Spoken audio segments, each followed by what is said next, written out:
नमस्कार, प्रखर राजपूत को देख रहे हैं आप और इजराइल, फिलिस्तीन, लेबनान समेत पूरी दुनिया की खबरों के साथ एक बार फिर से आपके सामने हाजिर हुआ हूं। और आज इस वीडियो में आपको बताएंगे कि इजराइल ने एक ऐसा खतरनाक हथकंडा अपनाया है जिसके बारे में हो सकता है आपको अलग अलग चैनलों से पता हो, लेकिन वो कौन शख्स है जो हमास को पूरी तरीके से ख़त्म करने की फिराक में लगा हुआ है और बहुत ज़्यादा वो अपने हद में कामयाब भी हो चुका है।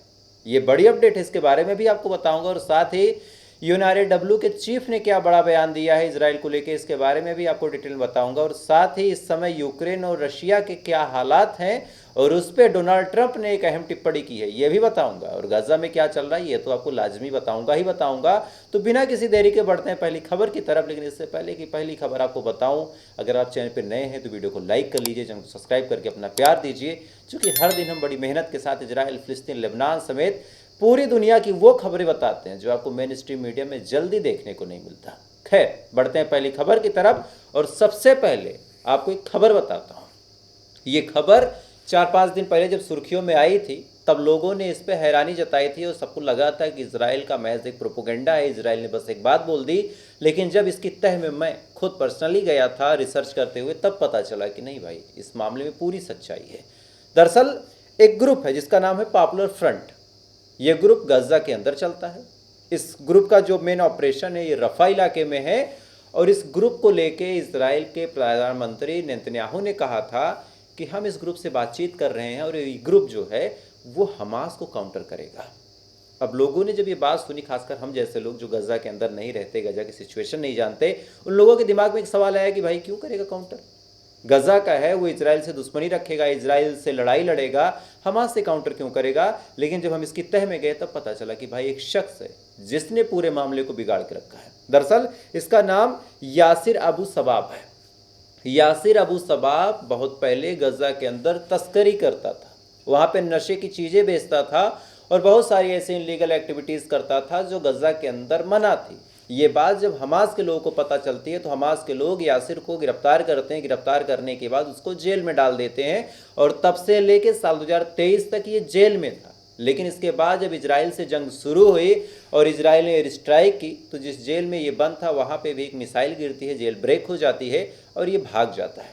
भागने के बाद ये रफा जाता है, वहाँ पे ये उन लोगों को इकट्ठा करता है जिन लोगों को कभी हमास ने मारा है, पीटा है, जेल में बंद किया है, और उनके साथ मिलकर एक ग्रुप बनाता है जिसका नाम था पॉपुलर फ्रंट। ये बात जब इजराइल को पता चलती है, इजराइल भर भर के इस ग्रुप को फंड कर रहा है, भर भर के ट्रेनिंग दे रहा है। आलम ऐसा है कि इस ग्रुप की पहले से भी लड़ाई थी हमास से, और इजराइल से पैसा मिलने के बाद अब ये ग्रुप पूरी तरीके से हमास को ख़त्म करने पे लगा है। इजराइल से पैसा मिला, हमास से दुश्मनी है, और एक लालच इजराइल ने इन लोगों को दे रखी है कि जब हम हमास को ख़त्म कर देंगे तब तुम गजा के अंदर अपनी सरकार बना लेना। और यही वजह है कि यासिर जैसे लोग अब हमास के खिलाफ वहाँ के लोगों को भड़का रहे हैं, वहाँ के लोगों को सड़कों पर ला रहे हैं और इजराइल के कहने पर फिलिस्तीन के लोगों को 2 हिस्सों में बांट रहे हैं। और अगर ऐसा सच में होता है तो फिर इजराइल को हराना, इजराइल को ख़त्म करना या फिर इजराइल की शिकस्त करवाना हमास के लिए और पूरे फिलिस्तीन के लिए लगभग नामुमकिन हो जाएगा। खैर, एक अहम जानकारी थी, गुप्त सूत्रों से आई है, मुझे लगा आपको बतानी चाहिए। अब बढ़ते हैं दूसरी खबर की तरफ। गजा के अंदर से इजराइल के लिए एक बेहद अफसोसनाक खबर निकल के सामने आई है। इजराइल के समर्थकों के लिए बेहद हैरान करने वाली खबर निकल के सामने आई है कि गजा में भले ही आसमानी हमले करके इजराइल चाहे जितनी तबाही मचा ले, लेकिन ग्राउंड लेवल ऑपरेशन पे पूरी तरीके से इनके सैनिक मारे जा रहे हैं। और इतने सैनिक मारे गए हैं कि अब हिंदी में भी अखबारों में ये खबर छपने लगी है कि अब इजराइल के पास सैनिकों की कमी होने लगी है। और यही वजह है कि इजराइल बार बार अपने रिजर्व सैनिकों को बुला रहा, क्योंकि जब ये ग्राउंड लेवल ऑपरेशन करने जाते हैं तो चाहे हमास के टनल हो, चाहे हमास के एक्सप्लोजन हो, उनके ट्रैप हो, चाहे ओपन फायरिंग हो, चाहे मरकबा टैंक हो, कुछ भी हो, हर जगह इनके सैनिक बुरी तरीके से इंजर्ड होते हैं, हर जगह इनके सैनिक मारे जाते हैं। आपको याद होगा अभी 2 दिन पहले एक ब्लास्ट में इनके 4-6 सैनिक मारे गए थे। इन्होंने 2 लोगों के नाम डिस्क्लोज किए थे, 2 लोगों का होल्ड पे रखा था। फाइनली आज वो 2 नाम भी डिस्क्लोज हो गए हैं। तस्वीरें क्या हैं आपको स्क्रीन पे दिख रही होंगी। यही वो 2 इजराइल के सैनिक थे जिनके नाम इजराइल नहीं बता रहा था कि ये मारे गए हैं या नहीं।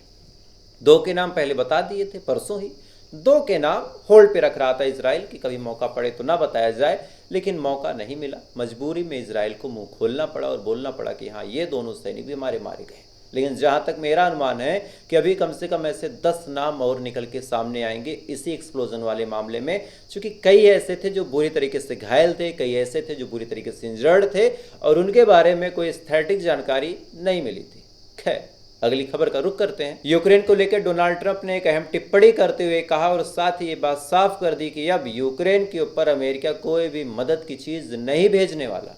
दरअसल जब डोनाल्ड ट्रंप से पूछा गया कि भाई आपने यूक्रेन को पूरा सपोर्ट किया, आपका मुल्क पूरा यूक्रेन के साथ खड़ा था, रशिया भर भर के मार रहा, अब इनको लगातार हमले कर रहा रशिया, आप क्या कर रहे हैं?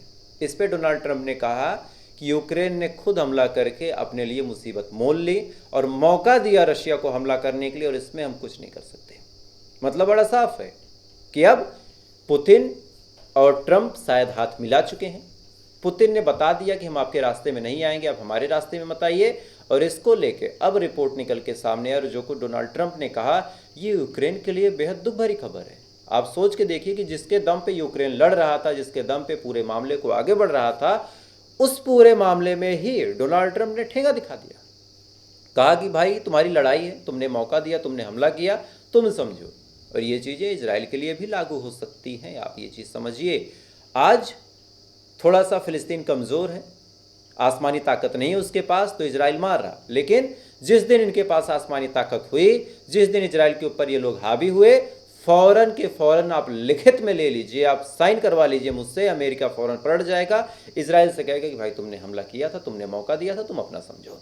खैर, अब बढ़ते अगली खबर की तरफ। गजा से एक बेहद हैरान करने वाली खबर निकल के सामने आ रही है कि गजा के अंदर लगातार इजराइल अपने सेटलमेंट करते चला जा रहा है। यानी ऐसे लोग जो गजा के नहीं है, फिलिस्तीनी नहीं है, इजरायली हैं, यहूदी हैं, उनको ज़बरदस्ती गजा के अंदर पैसे दे के भेजा जा रहा है कि जाओ जल्द से जल्द वहाँ पे घर बनाओ, जाओ जल्द से जल्द उस ज़मीन को कब्जा करो, ताकि आने वाले टाइम में अगर कोई मामला फंसे तो हम ये बता सकें कि जो गजा की ये ज़मीन थी वो तो पहले से हमारी थी। चूँकि ऐसे कंस्ट्रक्शन का ना कोई वैलिड प्रूफ होता है, ऐसे कंस्ट्रक्शन की ना कोई सही डॉक्यूमेंटेशन होती है, ये कंस्ट्रक्शन बस हो जाते हैं। क्यों हो जाते हैं, क्या वजह है, इसके बारे में वक्त और ऊपर वाला दोनों बताते हैं। खैर, तो आज की ये बड़ी अपडेट थी। इन अपडेट्स के बारे में आपकी क्या राय है, कमेंट जरूर कीजिएगा। सबसे बड़ी खबर जो मैंने आपको बताई, जो वहाँ का पॉपुलर फ्रंट है, अभी आपके लिए ये इम्पैक्टफुल नहीं लग सकता। आपको बस एक नाम सुनाई दे रहा होगा, हमास हमास हमास। ऐसे ही 50 साल पहले एक दूसरा नाम था, PLJ, फिलिस्तीन लिबरेशन ग्रुप। आज उसका नामो निशान गायब हो गया, क्योंकि पैसे देके हमास को इजराइल ने उसके नामो निशान को ख़त्म करवाया। वही हमास अब इजराइल के सर पे बैठ गया, तो दूसरा हथकंडा जो पॉपुलर फ्रंट है उसको पैसे देके, उसको ट्रेनिंग देके, इसको लेके जो यासिर अबू सबाब है, इन्होंने अपना स्टेटमेंट जारी किया, हालांकि अपनी सफाई पेश की कि इजराइल से हमारा कोई संबंध नहीं है। मेन मामला ये हथियारों को लेके फंसा था कि भाई आप तो एक लोकल ग्रुप हैं, आपके पास इतने ऑटोमेटिक वेपन कहाँ से आ गए, आपके पास इतने हाई क्वालिटी के गन्स कहाँ से आ गए। इसको लेके इन्होंने अपना स्टेटमेंट दिया और कहा कि भाई ये तो हमारे लोकल लोगों ने बना लिया। आप खुद सोचिए, जंग के माहौल में कोई हथियार ऐसे कैसे बना लेगा। हमास इतने सालों में उतने तगड़े हथियार नहीं बना पाया, ये खुद बैठे बना लिए। आप लॉजिकल बात सोचिए, हमास को हथियार मिलता है, स्मगल करके लाया जाता है, उसको ये डिसम्बल और असेंबल दोनों करते हैं, इससे ज़्यादा हमास भी कुछ कर नहीं पाता। लेकिन ये सोचिए, इनके पास ना कोई मदद करने वाला, ना कोई तजुर्बा है, ये बैठे बैठे कलाशनिकोव बना रहे हैं, AK-56 बना रहे हैं, रशियन मेड बना रहे हैं, अमेरिकन मेड हथियार बना रहे हैं, तुर्किश बना रहे हैं। ऐसा पॉसिबल है क्या? जिगाना बना रहे हैं, नहीं पॉसिबल है। सपोर्ट है इस पर इजराइल का। खैर, आज की बड़ी खबरें थी। इन खबरों के बारे में आपकी क्या राय है, कमेंट जरूर कीजिएगा। वीडियो अच्छा लगा हो लाइक सब्सक्राइब कीजिए। थोड़ी देर बाद फिर मिलते हैं इजराइल, फिलिस्तीन, लेबनान समेत पूरी दुनिया की खबरों के साथ। तब तक आप अच्छे रहिए, खुश रहिए, ऊपर वाला हिफाजत करें।